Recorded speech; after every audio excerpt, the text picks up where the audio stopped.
참 금방 들었던 찬양이 어린 양을 보라인데 저 찬양을 들을 때마다 우리 어렸을 때의 그 생각이 늘 새록새록 납니다. 정말 그때 참 좋은 시절이었는데 엊그제 제가 친구로부터 전화를 한 통 받았어요.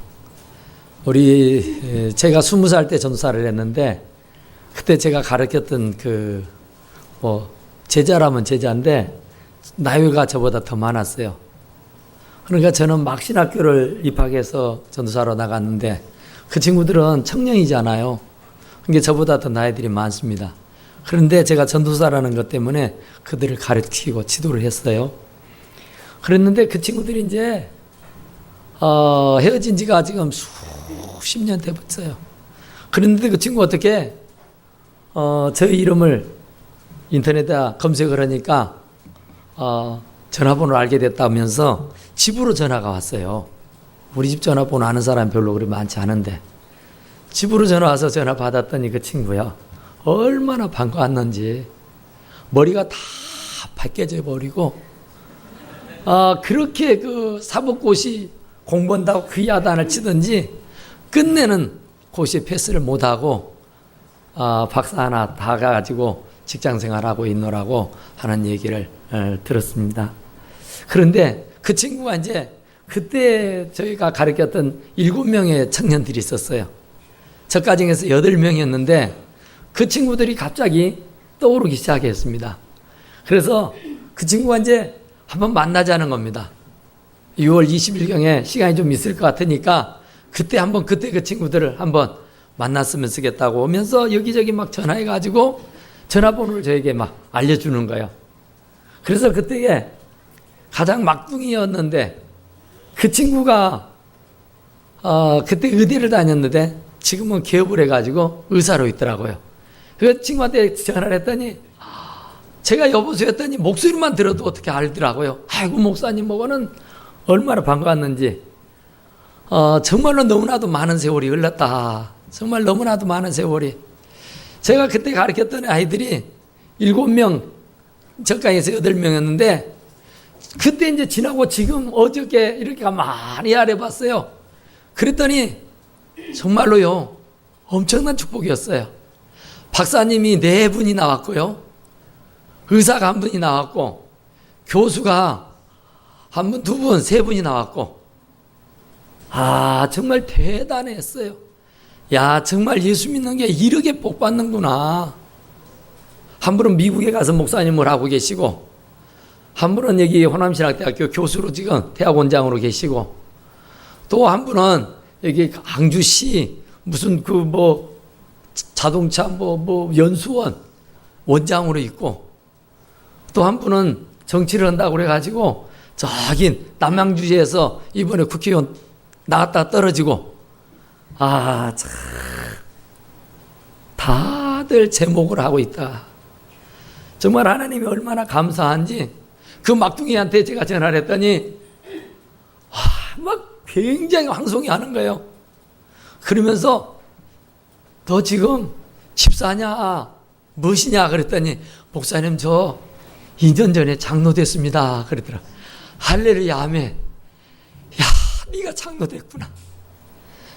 우리는 목사들만 된 줄 알았는데 장로되고 안수 집사도 있고 정말 그때 그 친구들이 다 믿음을 지키고 사는 것을 볼 때에 얼마나 감사했는지. 그런데 또 오늘 이렇게 어린 양을 보라는 찬양을 들으니까 정말 그 어렸을 때 정말 주님의 말씀대로 살려고 발버둥을 쳤던 그 시절이 정말 생각이 나는구나 합니다. 오늘 이 본의 말씀은 뭐냐면은 누구하고도 화목하십시오. 누구하고도 등을 지지 마십시오. 누구하고도 원수를 맺고 살지 마시고 누구하고도 함께 더불어서 사십시오. 그 얘기입니다. 아무에게도 누구에게도 악을 악으로 갚지 마십시오 하는 말입니다. 다만 사람 앞에 모든 사람 앞에 선한 일을 도모하십시오 그랬어요. 사람은 외나무 다리에서 만나더라고요. 사람은 절대로 숨어 다닐 수가 없어요. 언제 만나도 만나게 돼 있더라. 그런 말입니다. 그러니까 아무에게도 악을 악으로 갚지 말고 모든 사람 앞에서 선한 일을 도모하십시오. 그랬어요. 구약에 보면은 이는 이로 눈은 눈으로 하라 그런 말이 있어요. 동해보복법이라 그런 말씀이 있거든요. 하여간 절대로 빚은 지지 않고 살기, 그럼 하여튼 안갚음을 하라 그랬어요. 그랬는데 주님은 하나님의 말씀, 구약의 율법은 그랬다 할지라도 나는 너에게 오늘 얘기하는데 서로 사랑하라. 절대로 원수를 갚지 마라. 그렇게 말씀합니다. 오늘 본문의 말씀에도 보니까 할 수 있거든 너희로서는 모든 사람과 화목하라 그랬어요.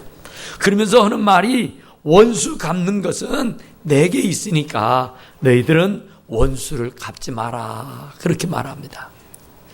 내게 좀 서운하게 하고 내게 좀 섭섭하게 하고 내게 좀 마음을 아프게 하고 상처를 주는 이가 있다 할지라도 안갚음하지 마라 그 말입니다.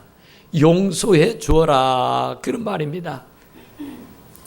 내 사랑하는 자들아 너희가 친히 원수를 갚지 말고 하나님의 진노하심에 맡기라 그랬어요. 절대로 우리가 할 일은 원수 갚지 마라. 우리가 할 일은 그들을 오직 사랑하고 감싸주라고 말씀하고 계시는 줄로 믿습니다. 오직 우리는 그들을 원수로 갚지 말고 내 원수가 줄이거든 먹이고 목마르거든 마시게 하라 그랬어요. 우리가 할 일은 먹이고 우리가 할 일은 마시게 하라 그 말이요. 배가 고픈 이가 있으면 먹을 것을 줄 것이고 목이 가라앉는 자 있으면 물을 주어 마시게 하라 그 말입니다. 원수라고 해서 잘 됐다고 쾌재를 부르지 마라 그 말입니다. 어떤 일이 있다 할지라도 그를 용서해 주고 그를 사랑해 주라고 말씀하고 계시는 줄로 믿습니다. 레위기 19장 18절에도 그런 말씀이 있어요. 원수를 갚지 말며 동포를 원망하지 말며 이웃 사랑하기를 내 몸같이 하라 그랬어요. 내 몸같이 하라. 옛날에 예수를 잘 믿는 사람이 남의 집 사글세방을 살기 시작했어요.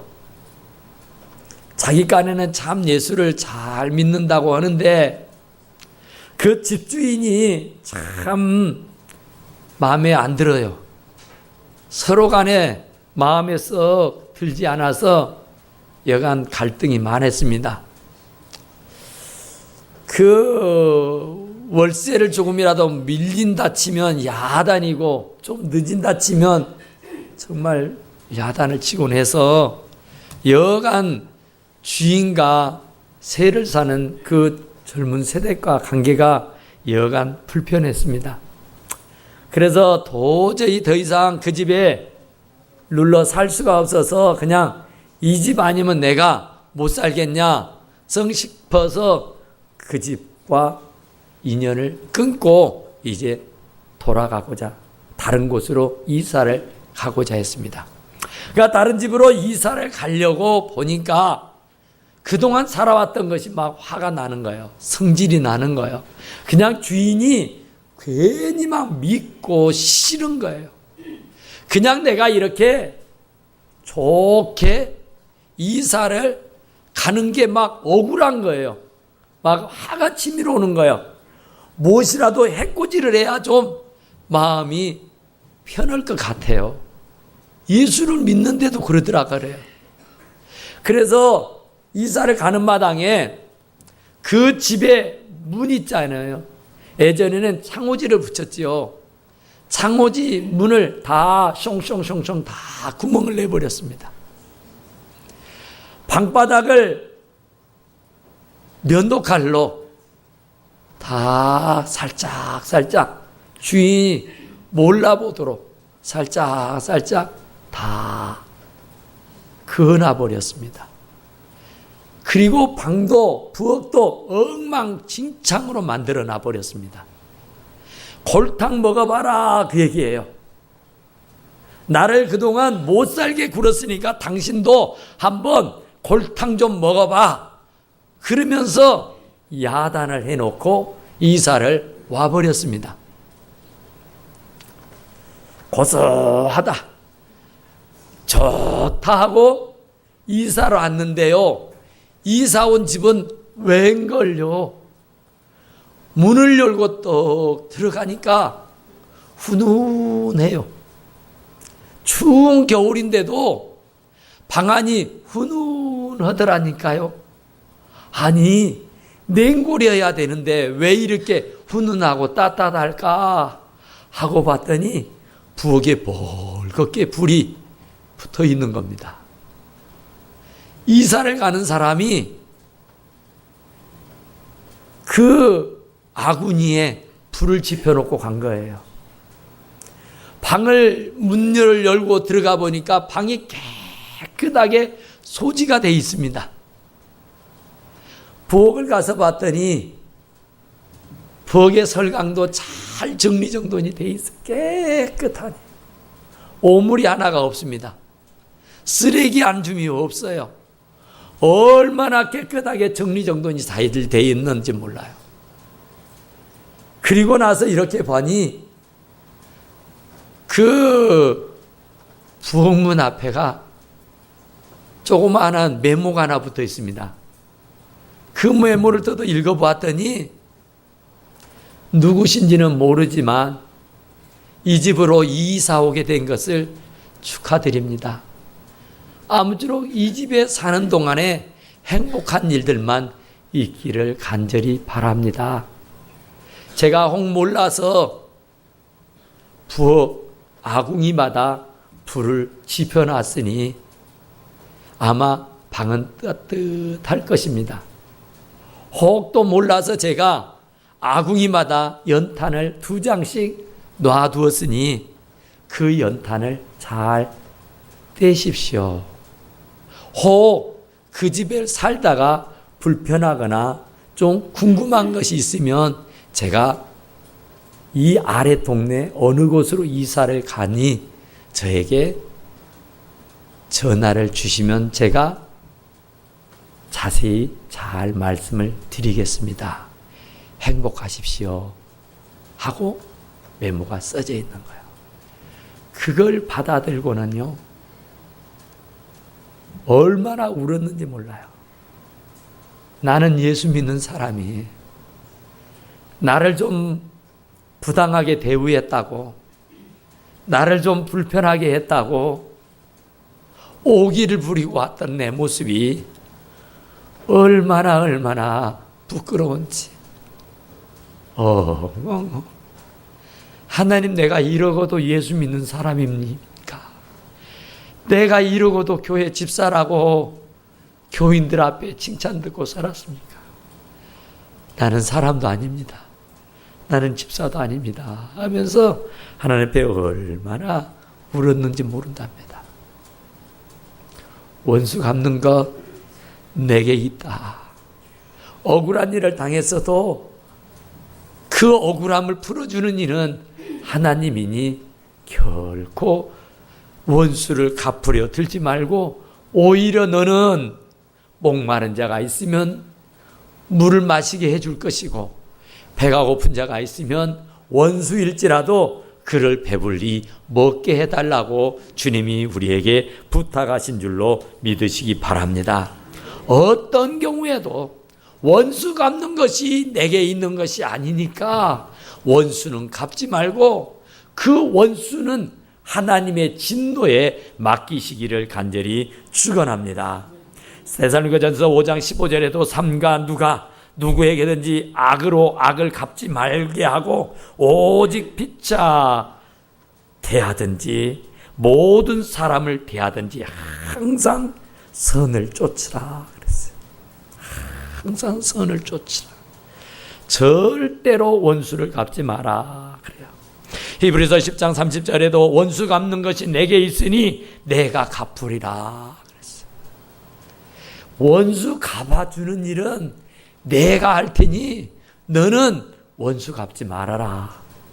그 원수 갚는 일은 내 일이라고 주님 말씀해 주셨는 줄로 믿습니다. 옛날에 흑인들이 백인들에게 굉장히 어려움을 당하고 살 때입니다. 버스를 타지 못하게 하는 겁니다. 흑인들은 걸어 다니라는 거예요. 그리고 백인들만 버스를 타고 다니는 겁니다. 승차 거부가 일어났어요. 그러니 흑인들이 얼마나 억울할 겁니까? 얼마나 화가 날 겁니까? 얼마나 힘이 들겠어요? 피부가 검다는 것 때문에 백인들에게 멸시천대 받고 사는 것이 너무나도 억울한 거예요. 너무나도 화가 나는 거예요.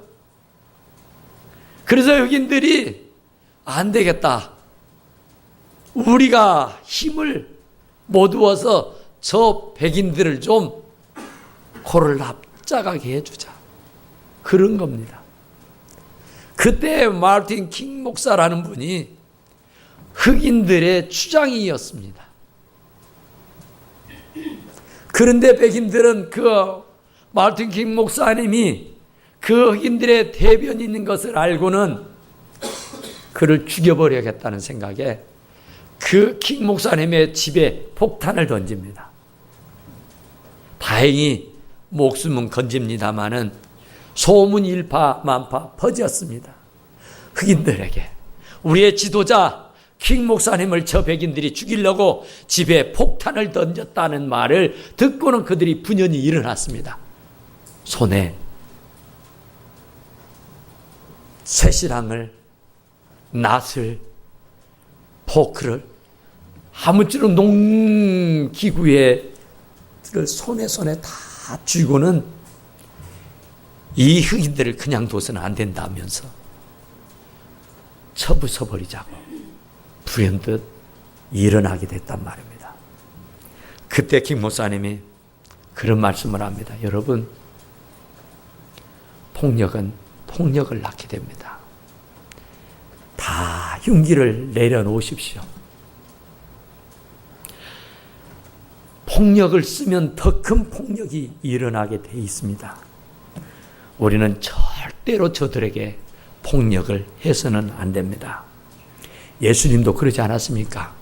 칼을 쓰는 자는 칼로 망한다고 말입니다.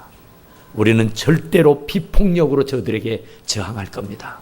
여러분, 여러분들의 손에 있는 무기를 다 내려놓으십시오. 우리는 믿음으로 싸우십시다.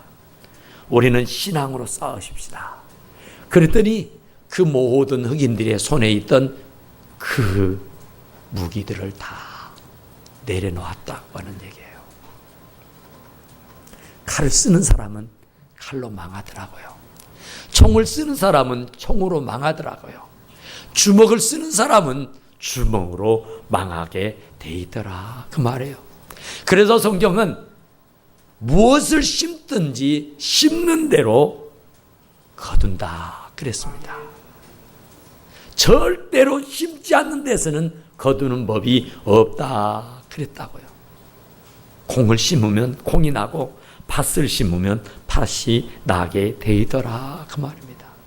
폭력을 쓰면 폭력을 낳게 돼 있습니다.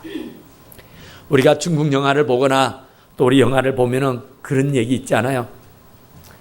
아버지가 악당으로부터 총에 맞아 죽어간든지 칼에 맞아 죽어가면서 아들에게 유언을 합니다. 아들아, 이 애비의 원수를 절대로 잊지 말고 갚아라 하고는 숨을 딱 거두잖아요.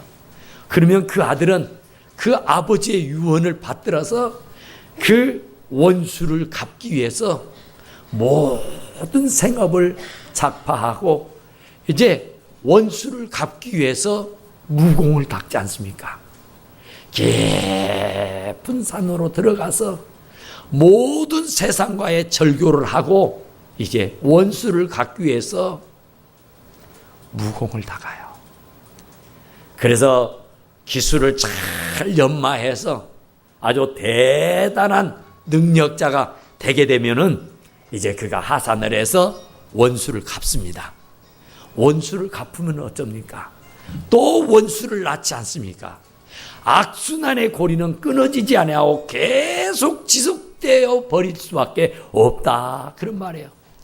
그러니까 원수는 갚지 말라는 거예요. 사람이 갚으면 또 원수는 또 원수를 낳는 법이니까 원수 갚는 것은 내게 맡겨라. 그 일은 내 일이라고 주님 말씀하고 계시는 줄로 믿습니다. 그러니까 아무리 싸워도 아무리 싸워서 이긴다고 해도 싸우지 않고 이기는 것이 더 큰 승리인 줄로 믿습니다. 서로 피 흘리지 않고 이기는 법, 서로 마음과 감정을 상하지 않고 이기는 법, 그것이 사랑하고 용서하고 대접하는 일인 줄로 믿습니다. 내 원수가 줄이거든 먹이고 목마르거든 마시게 하라. 그리함으로 내가 숯불을 그 머리에 쌓아놓으라 그랬어요. 숯불을 머리 위에 쌓아놓고 있으면 어쩌겠습니까? 바로 원수를 목마르면 먹이고 이 배가 고프면 먹이게 되면 그 원수의 머리에다가 숯불을 쌓아놓은 것과 같다, 그 말이에요. 의외로 원수를 잘 대접해주고 의외로 원수를 잘 사랑해주면 오히려 그가 얼굴을 부끄러워서 들 수가 없게 되는 것이다, 그 말이에요. 오히려 정말로 감지덕지 할 수 있게 될 수 있도록 하라, 그 말이에요. 영국의 수상이었던 처칠이 90세를 살았답니다. 그 당시 90세면 참 굉장히 장수한 거죠. 그런데 그분이 90세 장수할 수 있는 이유가 어디에 있을까 하고 사람들이 연구를 해봤어요. 그런데 아무리 연구를 해봐도 그 처칠이 90세 살 수 있는 이유가 없는 거예요. 왜요? 담배를 핍니다. 골초예요. 술을 먹습니다. 아주 알코올 중독자이시피 합니다. 그가 음식을 절대로 가리지 않아요. 얼마나 뚱뚱한지, 얼마나 잘 먹는지. 운동은 절대로 안 합니다. 그런데도 그가 90살을 살았단 말입니다. 이유가 어디에 있을까 도대체? 무엇가 이유일까 하고 사람들이 찾아봤더니 다름 아닌 아내가 얼마나 그 남편 처치를 잘 섬기고 사랑을 하는지, 그 부부가 얼마나 금술이 좋은지 인고 부부였다는 겁니다. 그러니까 많은 떡 조각을 놓고도 화목해야지 육선이 가득해서 날마다 진수성찬을 먹고 마시면서 상다리가 부러지도록 먹고 즐긴다 해도 마음에 근심이 생기면 소용이 없는 거라 그랬는데, 이 처칠은 정말로 화목했다 그 말입니다. 마음에 근심과 걱정이 없었다 그런 말입니다. 그 마음에 불안과 초조함이 없었다 그런 말인 줄로 믿으시기 바랍니다. 그러니까 마음이 천국을 이루었었다. 그러니까 오직 그 심령의 천국을 이루는 자가 참으로 복 있는 사람인 줄로 믿습니다. 원수가 줄이면 먹을 걸 주라 그 말입니다. 목이 마르라 있으면 마실 물을 내주어라 그런 말이에요. 우리는 정말 원수가 골탕을 먹어야 시원하고 원수가 잘못되어야 고소한 법인데 주님은 절대로 그러지 마라. 원수가 어려움에 처해 있으면 그 원수의 어려움을 살펴주도록 하라고 말씀하신 줄로 믿습니다.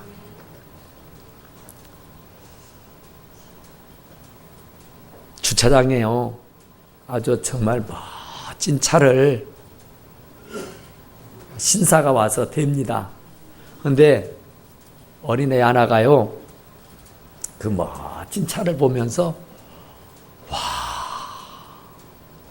정말 좋다, 부러워가지고 입을 쫙 벌리고 있는 거예요. 그런데 그때 차를 주차를 하고 문을 따고 열고 나오는 그 차 주인이 있었어요. 아저씨, 와, 차가 너무 멋져요. 아저씨, 차가 너무 좋아요. 아저씨, 이거 비싸죠? 얼마예요? 나는 잘 몰라. 우리 형이 나에게 선물로 준 거라 나는 모르겠는데, 와, 나도 그러면서 말을 못 잇는 거예요. 왜? 나도 아저씨 형님처럼 되고 싶어요. 나도 아저씨 형님처럼 돈 많이 벌어서 내 동생에게 이런 좋은 차 사주고 싶어요. 제 동생은요, 소아마비예요. 잘 걷지도 못하거든요. 저도 빨리 돈 벌어서 제 동생에게 저런 좋은 차 사줘야지요. 주님은 누가복음 6장 38절에 주라, 그러면 후이되어 흔들어 넘치게 해서 안겨주리라고 약속해 주셨는 줄로 믿습니다. 대접을 받고자 하는 대로 너희는 대접하라고 말씀하고 계시는 줄로 믿습니다. 옛날에요, 중국에서 되어진 일인데, 송청이라고 하는 사람이 한약방을 경영하면서 참 돈을 많이 벌었어요. 참 좋은 일도 많이 했습니다. 그런데 이분은 아주 굉장히 명의였어요. 약만 지어주면 다 나은 거예요. 그래서 인산인해를 이룹니다, 손님들이. 그런데 이분이 또 얼마나 마음씨가 좋은지 돈을 가지고 오지 않아도 그냥 장부에다가 이름만 써놓고 그냥 가라는 겁니다. 그러면 이분은 아무런 거리낌 없이 그냥 그들에게 약을 그냥 다 군소리 한마디 하지 안 하고 지어주는 거예요. 그런데도 그 약방은 잘 됐어요. 그런데 그분이 나중에 하는 말이 그래요. 1년 단위로 그 외상장부를 다 불태워버린답니다. 약을 지어가고 외상으로 달아두었으면 그 외상값을 갚아야 되는데 이런저런 이유로 갚지를 못하는 거예요. 그러면 사람을 시켜서든 외상값을 받아와야 하는데 한 번도 그런 적이 없답니다. 그러니까 1년이 되면, 연말이 되면 그 장부를 다 불태워 소실해버리고 만답니다. 그러면서도 그분이 하는 말은 나는 그렇게 살았어도 하나도 부족함을 느낀 적이 없었다. 내가 외상값을 받으러 다니지 않아도 그 외상값을 못 받아서 내가 끼니를 때우지 못해. 굶주려 본 적이 없었고 재료가 없어서 약을 지어줘 보지 못한 적이 없었다. 나는 너무나도 풍족했고 너무나도 감사했다. 더러 그 해는 내게 외상값을 갚지 않았지만 모든 날 그때 외상값을 가지고 와서 그때 제가 예상값을 갚지 못했노라고 하면서 더 많은 것으로 더 큰 것으로 외상값을 갚아주는 이가 있어서 나는 참 행복했었다. 그런 고백을 했답니다. 그러니까 당장의 눈앞의 것만 보고 가타부타 말하지 말고 원망불평 시기 질투하지 말고 그냥 감사하라. 그런 말입니다. 에디슨은 그런 말을 했어요. 씨를 뿌리면 거두어들여야 한다. 남을 치면 당신도 맞게 되고 남을 도와주면 당신도 그 사람으로부터 도움을 받게 된다. 그랬어요. 씨를 뿌리면 반드시 거두게 돼 있단 말입니다. 그러니까 남을 치면 당신도 받을 준비를 하고 있어라. 그 말이야. 남을 도와주면 당신도 도움을 받을 수 있다고 하는 것을 말씀해 주고 있는 것이다. 그런 말이에요. 그러니까 악에게 지지 말고 선으로 악을 이겨라. 우리에게 말씀하고 있는 걸 여러분 잘 기억하고 모든 이하고 화목하게 지낼 수 있기를 간절히 축원합니다. 기도합시다. 고마우시고 은혜로우신 우리 하나님 우리 아버지, 어쩌든 주의 말씀대로 화목하게 모든 이와 원수 맺지 아니하고 화목한 관계를 맺으며 하나님의 이름을 드높이며 하나님께 영광을 돌려드리며 살아가는 우리의 삶이 되게 하여 주시옵기를 원하옵고 바랍니다. 우리 하나님 우리 아버지께 다 감사하옵고 예수님 이름으로 간절히 기도드리옵나이다. 아멘.